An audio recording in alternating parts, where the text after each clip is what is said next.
Our next presenter is currently the Food Security Coordinator for the Sunshine Coast Food Action Initiative. She is currently working on her master's. I got to cheat and look, I can't even say it, never mind understand it. The Integrative Eco-Social Design is what she's working on her master's in. She's been a community activist for the last 10 years involving grassroots sustainability. The title of her presentation is Something to Chew: How you can support a local food economy. Let's welcome Natty Fleshett.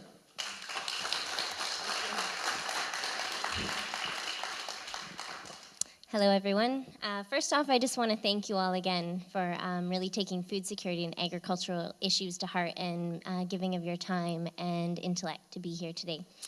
I'm really grateful to have the chance not only to tell you about some of the work that I've been a part of in the local food security movement as coordinator, but also to share some of the insights I've gained through working and talking with many of the local people here about what we need to do to become more food secure. So let's start with the definition of the term food security. What do we mean when we say food security? There's many official definitions often cited, but the one I like the best goes like this.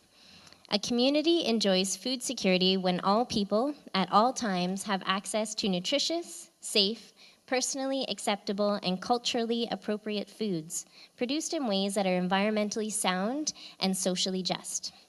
So let's deconstruct that definition to get a real sense of what we're talking about. All people, so that means regardless of age, ability, income, heritage, of where they live, and of their social status. At all times, so that means now, and it also means in times of sudden shocks, such as economic and environmental crises, and in times of seasonal food insecurity, such as droughts and cold seasons. Nutritious and safe, that means from healthy soil, healthy air, healthy water. It's grown without harmful chemicals and free from genetic modification. Personally acceptable and culturally appropriate, that's food that suits our culture and our lifestyle. It's food that we find delicious and food that we have the right to choose and having the choice of what we're eating. And finally, it's the way that it's produced, so environmentally sound and socially just. That's ecological practices used, and the producers and the workers are receiving a living wage, and the food is available to all. So that definition pretty much covers most of the bases, and with food security, what I've discovered is that there's a lot of bases. This is one of those issues that intersects across so many different political, environmental, social justice, economic development issues, and so on. So in that context, we all have a variety of options we can each choose that are suited to the work that we do in the world. In the context of the Sunshine Coast, we have a really unique opportunity to choose to create a sustainable, self-sufficient local food system that can provide for our geographically isolated population. Because most of our food arrives via the local ferry system, if we're smart, we'd really plan well what to do, what it takes to have enough food to support ourselves much longer than the approximately only 3 days it would take to clean out our local supply of food.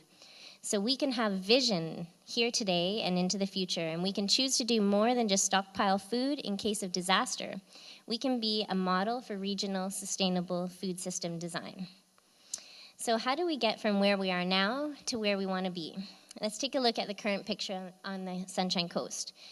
We're nearly 30,000 people living on a stretch of coast that's about 90 kilometers long, and it's coastal temperate rainforest, of course, wedged between mountains and the sea. So we have a small area and a fairly small rural population.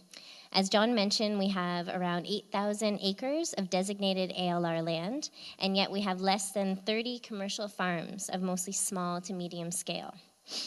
At the same time, both of our local food banks are reporting a 30% increase in client use from last year.